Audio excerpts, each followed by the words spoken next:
Hi there and welcome to Ignite News from Mohawk College. I'm Kendall Millward. And I'm Sam Haupt. It has been a long semester for students here at Mohawk College, and I do mean long. Unfortunately, it doesn't look like the semester will be ending anytime soon. Our own Emily Thompson has more. Normally, on a Monday morning, these hallways would be packed with Mohawk College students, but teachers are out of the classroom and on the picket line. College faculty from across Ontario announced late Sunday evening that they are officially on strike. The news of the strike affects over 500,000 students. We are here at Mohawk College where professors are protesting and standing up for what they feel is right. The issues are important. The issues are about fairness for contract faculty. Over 70% of the professors in the system, also counselors and librarians, 70% are part-time. They don't, no job security. They don't get paid for all the work that they do. Although faculty feel like they've made the right decision to go on strike, McKay recognizes the gamble professors are taking. You know, it's a big risk. People don't understand, I think. Students get affected negatively, right? Their year gets interrupted. Faculty, we're not getting paid, you know. The only one getting paid right now is the college's council and the administration. They're cashing the same paycheck. So it is a risk for faculty. It's a risk for any time union members go out on strike. Mohawk College's Vice President Paul Armstrong explains the school's main priority. You know, when I'm speaking with faculty out on the line, and I have been out 2 or 3 times a day, I know that students and their best interests are at heart. They're doing this because they feel this is what's going to be best for students in the long run. And even though at times we may have slight disagreements on that, I know that their heart and our hearts for the people that are still inside the college are with the students. Throughout the day, traffic was interrupted by picketers, explaining to as many people as possible why the strike initially started, as well as the outcome they would like to see, hoping to get the public support. It's really hard for us to get our message out. It's easier for the colleges to get their message out, especially to students, than it is for us. You know, they have much easier access to students, and so there are students who just don't know what our issues are. I know students are a little bit frustrated, but I can see that even some of the questions they're asking, they're just concerned because they want to make sure that they're going to be successful. They want to make sure that they're going to get the learning experiences and the opportunities they want.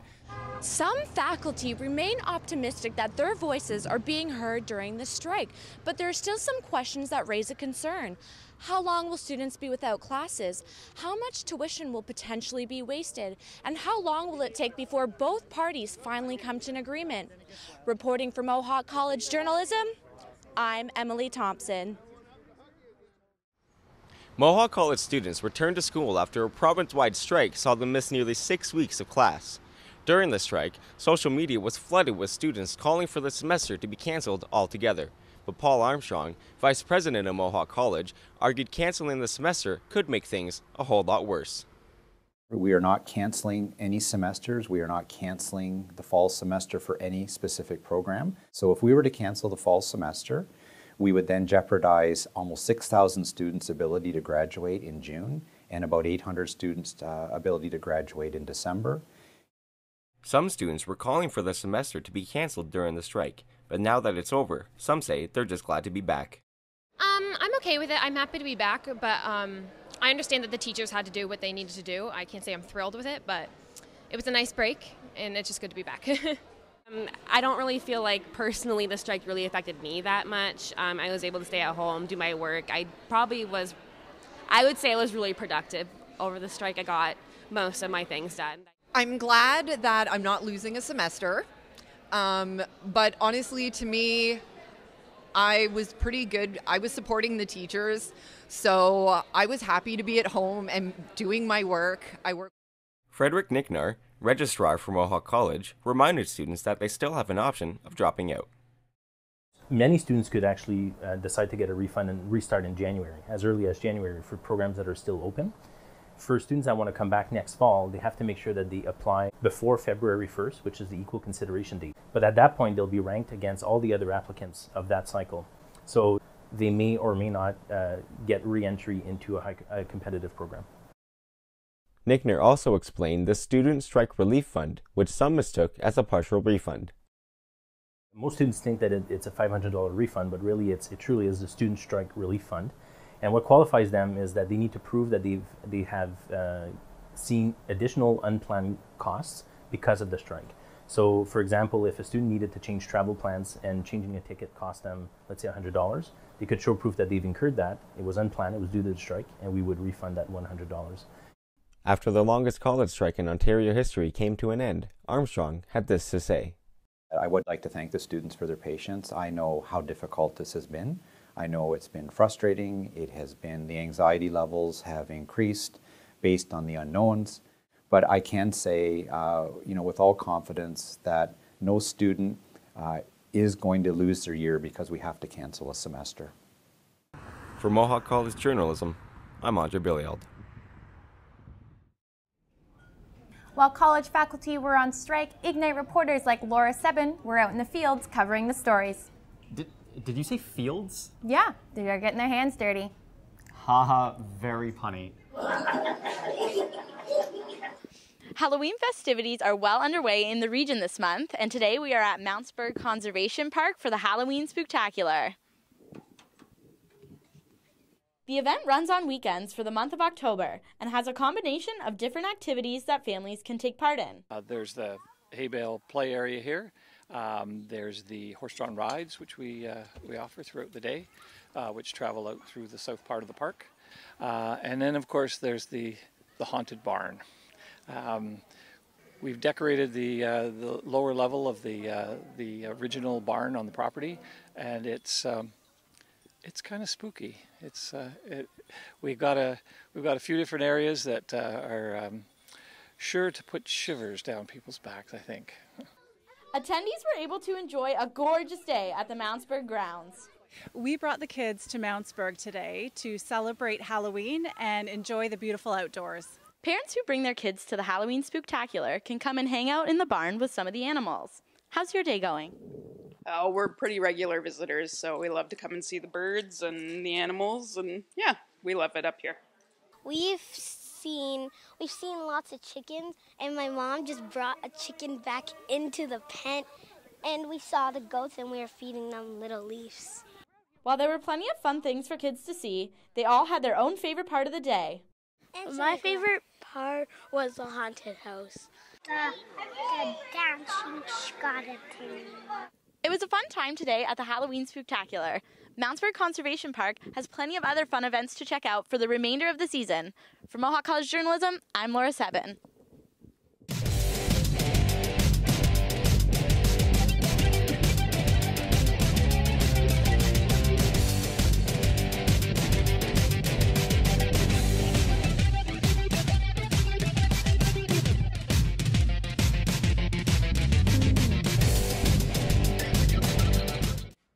In sports, the Mohawks men's rugby team is wrapping up their season and hoping to end on a high note. Cooper Townsend has the story. Get back behind the ball. The Mohawk men's rugby team has been no stranger to disappointment this season. They faced off at Mohawk Sports Park against Sheridan College, but were unable to secure what they hoped would be their first victory of the season.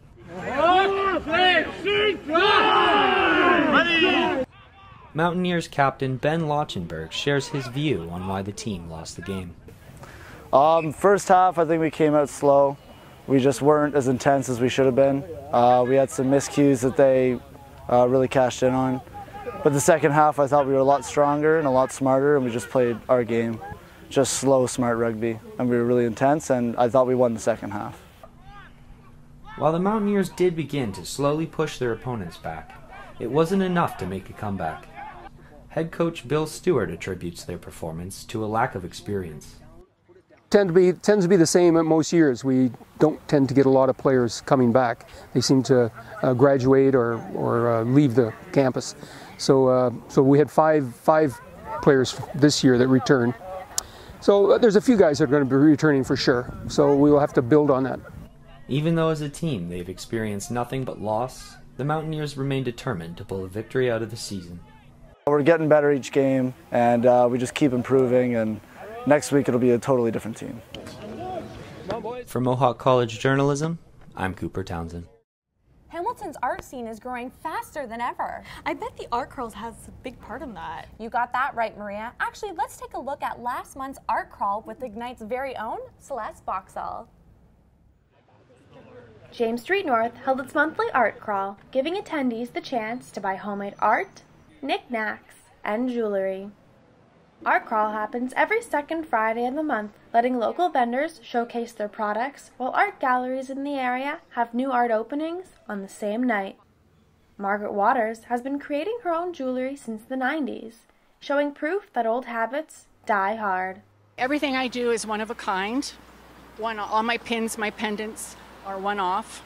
I make them out of antique china. The other half are out of repurposed, found objects and things. I make pins and pendants. Vendors say that art crawl and creating personalized items helps express their creativity and lets their imagination run wild. Growing up in the country, I was just very inspired by sunsets and the landscape and trees. And so I think a lot of it just comes from that and just happiness. Kyle Hutchison says his favorite thing about Art Crawl is the community. It's always growing in both numbers and positivity. Art Crawl is definitely the people that come out. Everyone's so supportive, everyone's so into supporting local artists. They see the value in that and why they need to, and every night that there's art crawl, there's tons of people that come out and support. Even if they don't buy, they're generally pretty supportive of the business, and if they're not buying off me, they'll probably buy off somebody else down the street. Participating in Art Crawl means that you will gain fans. Josette Cacneo likes to keep her booth relatively the same each month, giving shoppers the chance to find her on the street.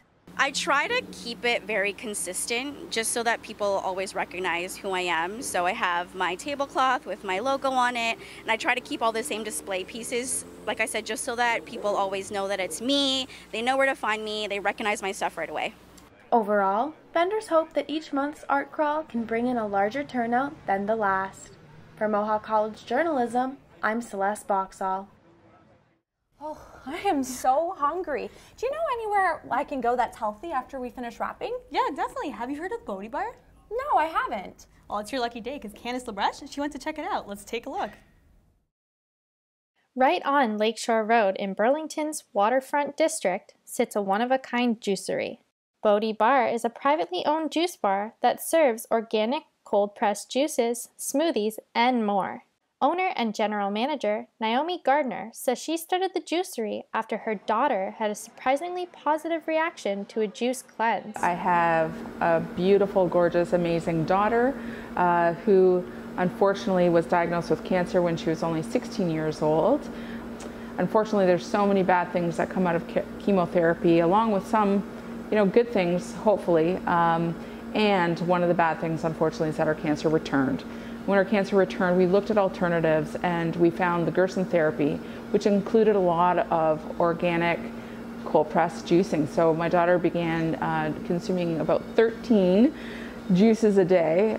So we took a deep breath and we dove straight in. And we were hoping just to have enough of a change in the tumor size so that they said that, hopefully they would say that we could keep going. But in fact, after 3 months, all of the tumors had shrunk down and she had no tumors left. So she was, at that time, cancer-free. Right now, you can choose between 7 different juices and 5 different smoothies that have noted benefits for different health results.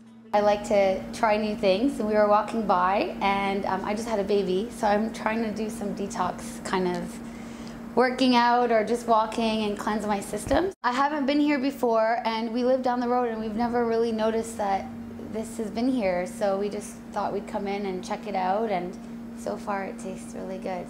While Gardner says she created the juicery to promote healthy living in Burlington, she also says she wants to celebrate her family's positive experiences with juicing. I knew how challenging it was for me when I was juicing for my daughter to find the produce, to know how to do the juicing. My God, if there was a place like this, we would have some great outings around juice, I'll tell you that much. Although there is only one location now, Bodhi Bar will be franchising its business with hopes to expand. For Mohawk College Journalism, I'm Candice LaBreche. Let's take a trip back in time with Heidi Hoff that she went to visit Brantford's very own personal computer museum. No, that's not your dream bedroom from the 80s. It's the Personal Computer Museum in Brantford, Ontario. Since the age of 16, Sid Bolton felt it important to preserve technology. I always found that there was an emotional connection to older technology. And so I wanted a place where people could go to remember the technology that they grew up with, or to understand where the amazing technology that we have today actually came from. Through donations, the museum has grown from Bolton's personal collection of 80 machines to well over 1,000 items that are on rotating display, including a fully functional Apple Lisa, Apple's first consumer computer released in 1983. It's an interesting piece of history. It's something worth taking a look at, and chances are you're never going to see another working one anywhere but here. The museum hosts an array of entertaining open houses. So today we're actually doing Robot Day. This is our 3rd year. The idea for Robot Day came after Topo, a vintage robot from the Ontario Science Centre, was donated to the museum. Kids really seem to like Topo, so we thought, got a couple other robots around here. Why don't we have a day dedicated to robots? And it has since turned into one of our most popular open houses. The highlight of Robot Day was the life-size R2 unit. R2E3, built by Steve Schwarzentuber, was the life of the party for all of the children and those young at heart. The museum brings more than just artifacts.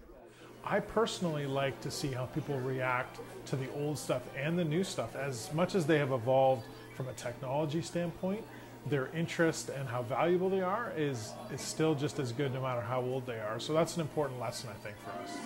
To find out more about the Personal Computer Museum, visit their website at pcmuseum.ca. For Mohawk College Journalism, I'm Heidi Hoff. Local journalists were at the Hamilton Central Library to attend the 4th Annual Maggie Awards. Paige Petrosky has the story. The Hamilton room of the Central Library downtown filled with noise as people gathered for the annual Hamilton Independent Media Awards, an event that celebrates independent journalism in the city. We started the Hamilton Independent Media Awards, also known as the Maggies, as a way to honor Maggie Hughes, who was a very passionate and influential and dedicated independent journalist in Hamilton. Maggie passed away in 2012, and we wanted to find a way to honor her legacy as well as to encourage and support independent media in Hamilton. Once the MC, Catherine Silverglen, was called to the stage, the event kicked off. As the first few winners were announced, they reflected on why independent journalism is important. I didn't really know about the Maggies. They weren't really on my radar, but I was delighted to learn about them and about the woman who they were named after, her social activism and her journalism.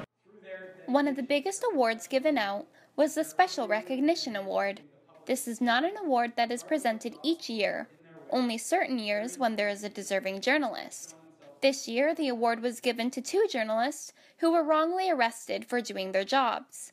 One of the winners explained what the recognition meant to him. The support from the community and from fellow journalists has been incredible. At the time, I didn't know what to make of being arrested. It was the first time that had happened to me. So, the recognition is great. We've put a lot of work in behind the scenes to try to hold Hamilton Police accountable. So it's nice to be actually recognized for that and know that our work is going somewhere and is worth it. The night ended with all the winners posing for a picture with their awards and celebrating together. Reporting for Mohawk College Journalism, I'm Paige Petrosky. Christmas season is almost here, and you know what? Christmas isn't just about getting gifts, it's also a time for giving. It just so happens Mohawk College has a bunch of opportunities for students to donate to. Cindy Vanderveld has the story. The holiday season is upon us. Mohawk College has many places where students can find a way to give back to the community. One of the oldest donation centers is the Mitten Tree in the McCase's Lounge. It started 2 decades ago, actually, 20 years ago, and it's a drive, so students and faculty can drop off new or handmade mittens, scarves, and hats, and all the proceeds go to a school in the area. So this year we're donating everything to Dundas Central Elementary School. In addition to clothes, students can also donate toys and books through the athletics department. We are doing a toy and book drive for the Eva Rothwell Center, and that's really being spearheaded by our athletics department. So the varsity athletes are really taking on the toy and book drive for the Eva Rothwell Center, and they're doing a great job of collecting donations. Student engagement is also accepting toys and food donations for the Eva Rothwell Center and Neighbor to Neighbor. Student Ambassador Brittany Hersey says the drive is an accessible way for students to get involved. You want to be able to give back what you can, and you know what? It's simple, it's easy. We're in the community here. Do what you do for others as you want for yourself. At Mohawk College, there's a place for everyone to give. If you have an old book or an extra can of soup, consider donating. For Mohawk College Journalism, I'm Sydney Vanderveld. And that's all the news we have for today, but tune in next time. For Mohawk College Journalism, I'm Kendall Millward. And I'm Sam Haupt. See you later.